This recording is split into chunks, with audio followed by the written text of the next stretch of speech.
Hello and welcome to The Last Word. Now that all the 2G accused have been released on bail, where does the case stand? Are convictions likely? Could there be further charges? And might the list of accused grow?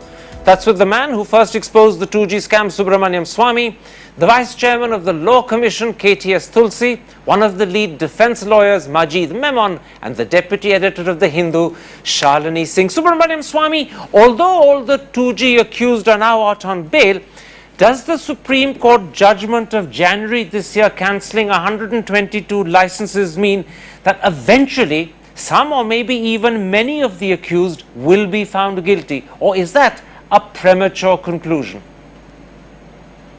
Well, I think from what I have an appreciation of the evidence, all the accused will be found guilty, and probably by the end of the year. Do you really mean all, bar none? Bar none.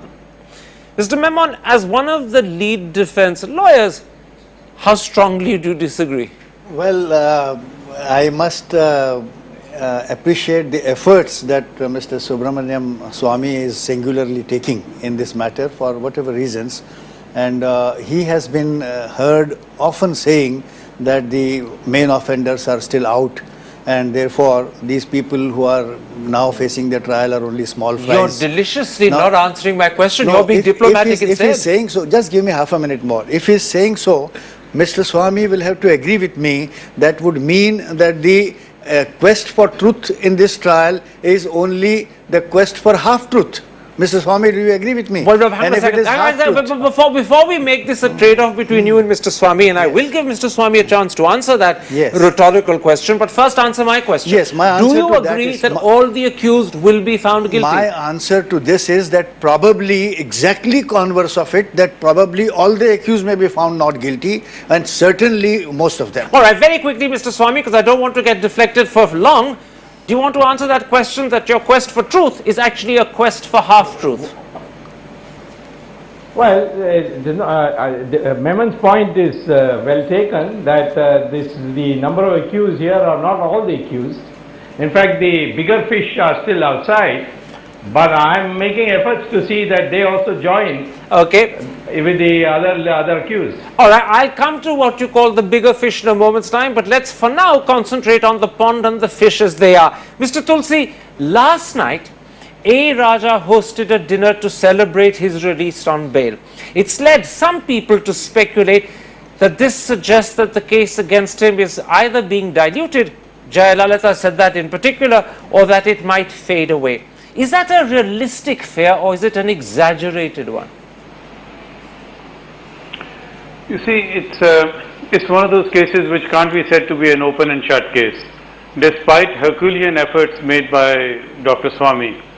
What I will say is that a trial goes through a lot of ups and downs, and this is just the beginning of the trial.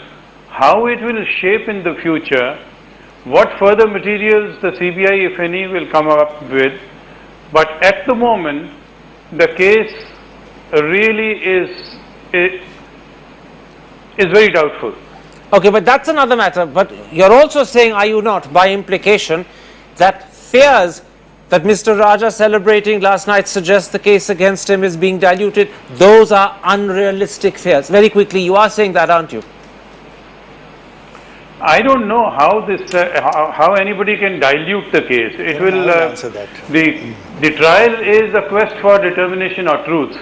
Okay. So there's no question or dilution. The court is going to go right into the heart of the matter, but the heart of the matter here may turn out to be very, very slippery. Well, a slippery heart. Very quickly, you wanted to come in. What I was wanting to say, that grant of bail or refusal of bail has nothing to do with the ultimate result in the trial. The experience tells us, the record tells us, many people who are denied bail are found not guilty. Many people who are granted bail are found guilty. All right, so therefore, that's not the dilution. This statement is made by an immature mind who would not probably know what is our criminal jurisprudence. I'm sure Ms. Jayalalitha is hearing you and will have heard you say that hers is an immature mind. Shalini Singh, Whilst releasing Raja on bail, the special court judge expressed satisfaction with the progress of the trial. In fact, his exact words were, and I'm going to quote, "A reasonably good amount of work has been done." As someone who's been closely following this case, would you agree? Well, I'd like to just place what I'm saying in the context of the Supreme Court judgment, which has established illegality and loss to the exchequer. Once you establish that, that means that there has to be a corresponding gain. Is that fairly apparent? But it is not up to the media or to the courts to establish bribery. That is the CBI's job. Now, the CBI's charge sheet. But that's another matter. What about the point made by the judge that reasonably good amount of work has been done? Do you accept that the case is making satisfactory progress? Well, not in terms of what the CBI has been delivering, and that's a point that I want to make. And eventually, when it comes to bribery, corruption, money trails, conclusive evidence, it's the CBI's job to do that. So, in other words, the judge is wrong when he says that a good amount of work has been done, because you're pointing out to me the CBI is not doing as much as it should be doing. Absolutely. So you disagree with the judge? I mean, I wouldn't like to actually, give an opinion about what the judge in his wisdom has said. He has access to a lot more information. But your opinion doesn't concur with the judge's opinion? Going by the record, going by the evidence at hand, going by the CBI's performance, well, there's a lot to be said about that. Mr. Subramanian Swamy, let's broaden our discussion. The CBI has talked of the possibility of filing further charges against Mr. Raja. Do you expect this to happen, or do you think this was just a tactic that they used in court, hoping that it would be efficacious in Mr. Raja being denied bail? Which do you think it is? Well, first of all, let me tell you that Section 13, under which most of these cases have been framed, the charges have been framed, that has three parts, and one part doesn't require proving bribery or criminal intent, and that's part 3.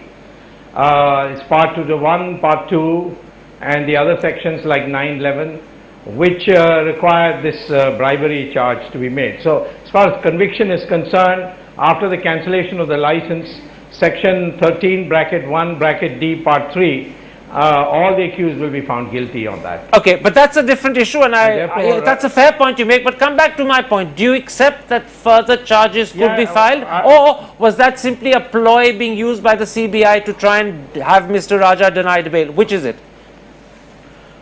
I don't think it's a ploy. It's a fact. The only point on which I would agree with Shalini Singh is that there are aspects of the case where the CBI is quite chicken and not been forthcoming. Okay, so then in other words, you're also saying by implication that the CBI ceases to be, to use your lovely phrase, chicken, they will file further charges.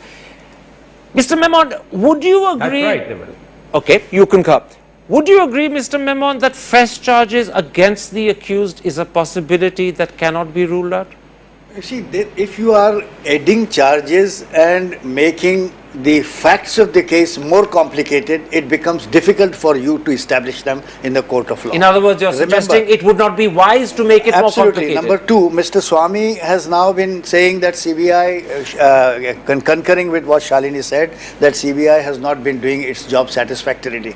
Now, what does it mean? It means that CBI is heading to a failure. And if CBI is heading to a failure, the result is acquittal of the accused. Absolutely. And therefore, but I take your point. Absolutely. Logically, the point you're making follows. But I'll bring you back in a moment's time, Mr. Swamy. Mr. Swamy, I'll bring you in a moment's time. Let me just finish my own line of questioning first.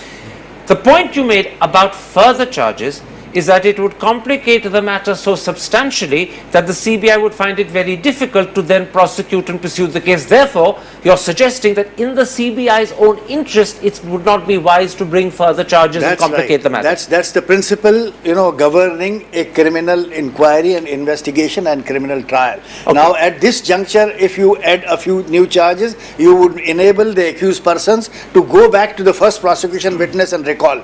There will be no end to this. All right, and so it wouldn't be wise for the CBI to do. Shalini Singh, let me come to a somewhat different issue.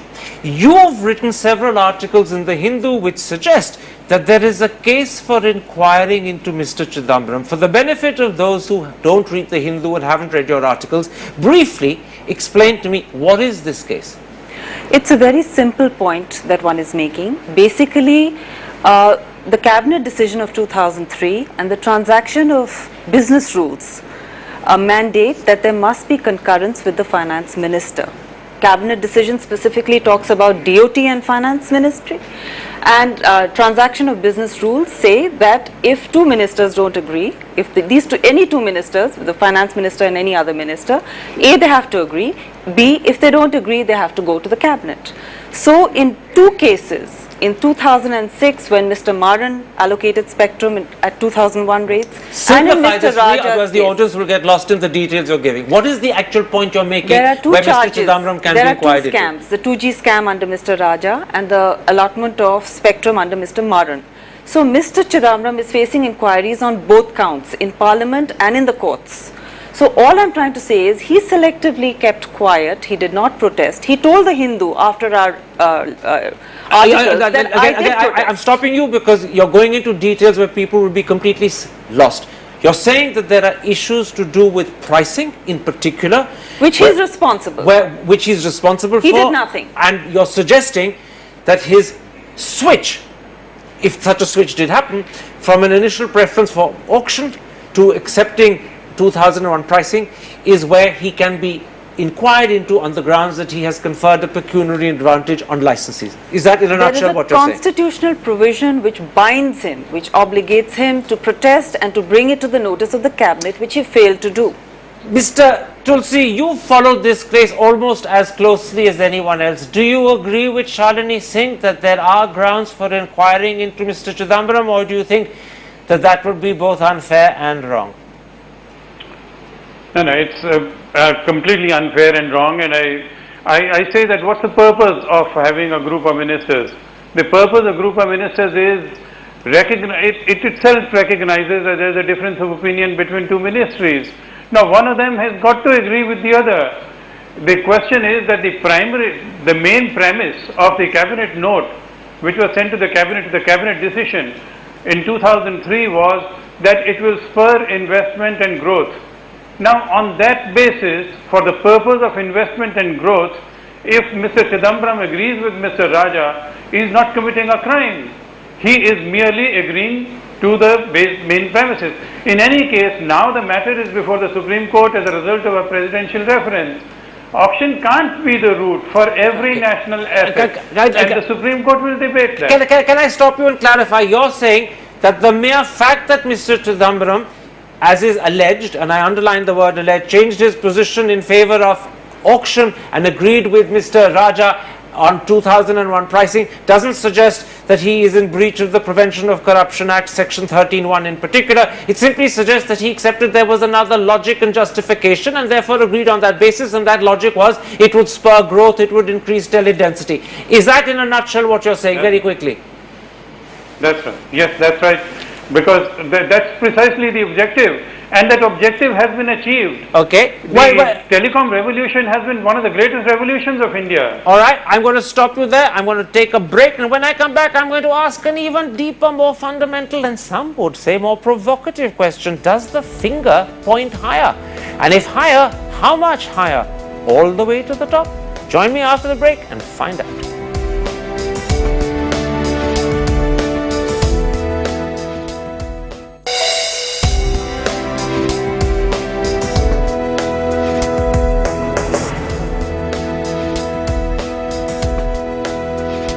Welcome back to The Last Word. We're discussing the 2G scam. Shalini Singh, let's come to an issue that many are speculating about. Does the fact that the correspondence between A. Raja and the PM shows that the PM was made aware that Raja was going to A. advance the cut-off date, that B. Raja was going to implement first come first serve, not on the basis of date of application, but on the basis of compliance with letter of intent, and C.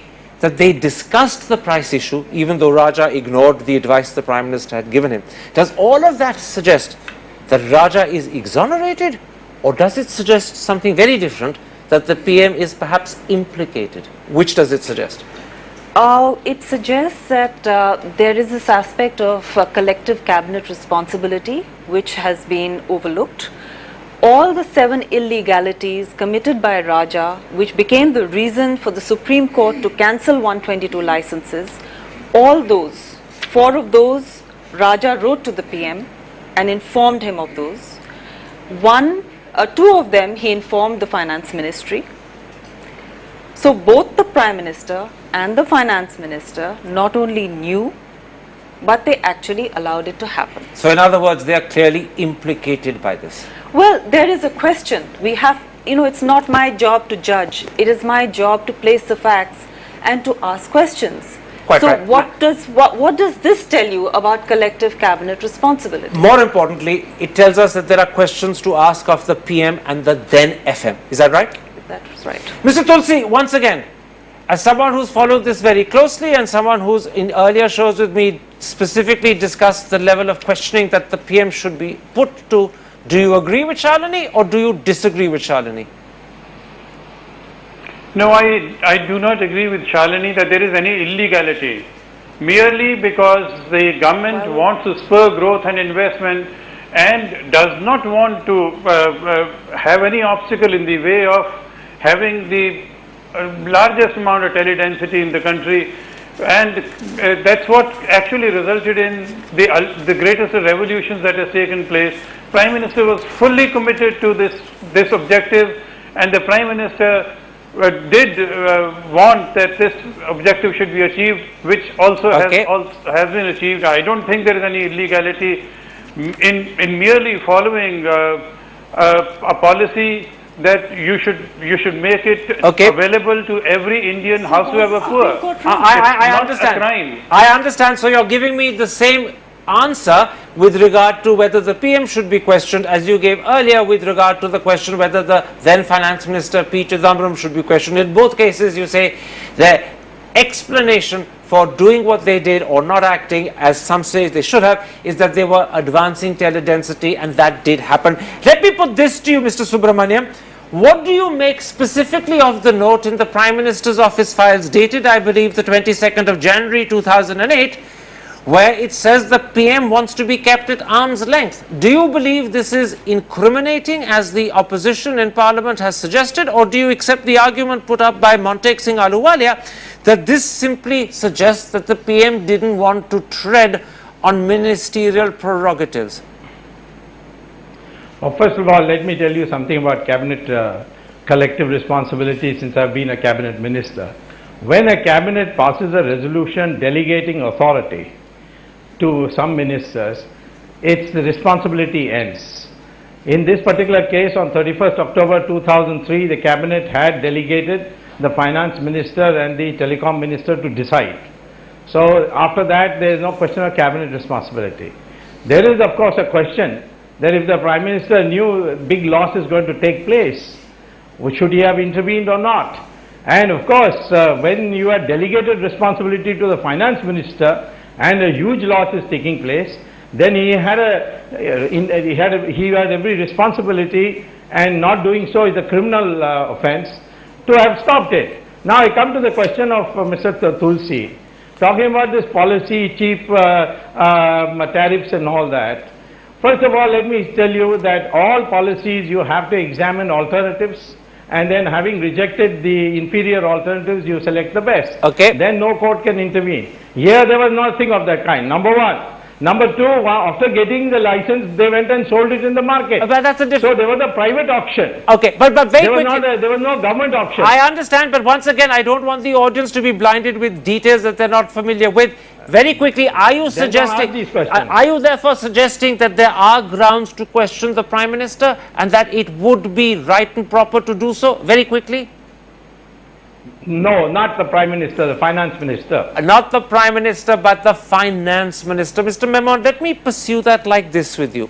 Is there a case to suggest, as Shalini Singh was pointing out a moment ago, and as seemed to be the case when Mr. Subramanian Swamy began his answer, not when he ended it, but when he began, is there a case to suggest that the PM had reason to be suspicious of Mr. Raja, but did not inquire further, and therefore did not effectively monitor Raja? No, while answering this, Karan, let me compliment you for narrowing down that proposition to one simple question, that whether the Prime Minister and the Finance Minister be found fault with, or Raja be exonerated. These are two alternatives. Now, we are in a position today, Mr. Subramanian Swamy, the severest critic, also says that Prime Minister is not to be faulted. Mr. Tulsi also toes the same line. About FM, there is both ways argument. But if both of them are not to be faulted, then necessarily Raja must be exonerated. That's what I believe. This is very interesting. If you don't want to implicate the then FM and the Prime Minister, logic must extend the other way and exonerate Raja. Absolutely. May I say one thing? May I say one thing? In a nutshell, yes. Yeah, in a nutshell, I think the Prime Minister certainly should be a witness in the trial, and he should tell the court which is that authority which made him keep quiet. All right. Now, I knew Mr. Swamy, given a chance, you'd somehow find a way of bringing Sonia Gandhi in. You can't resist doing so, and you're smiling as you do it. I'll remind the audience that you do claim to have been a very good friend of Rajiv Gandhi. I wonder what he thinks of your tactics. Yes. Not claim, he himself said so. All right, I'll let you have the last word. My thanks to Subramanian Swamy, Shalini Singh, KTS Tulsi and Majid Memon for joining me. This has been a complicated show to follow, but I hope it's been one that you've been able to understand the gist of. See you tomorrow, same channel, same time. Till then, goodbye, good night.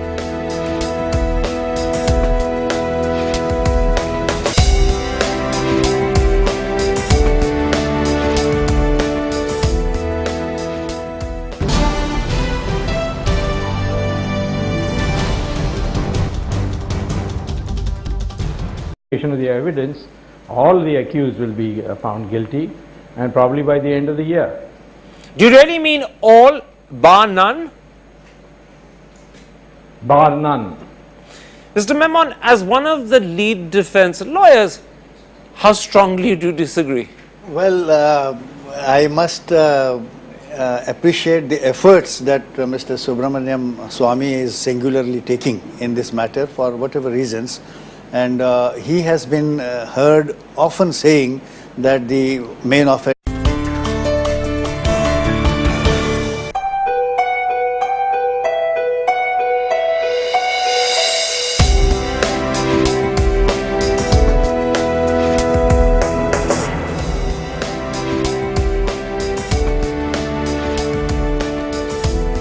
Hello and welcome to The Last Word.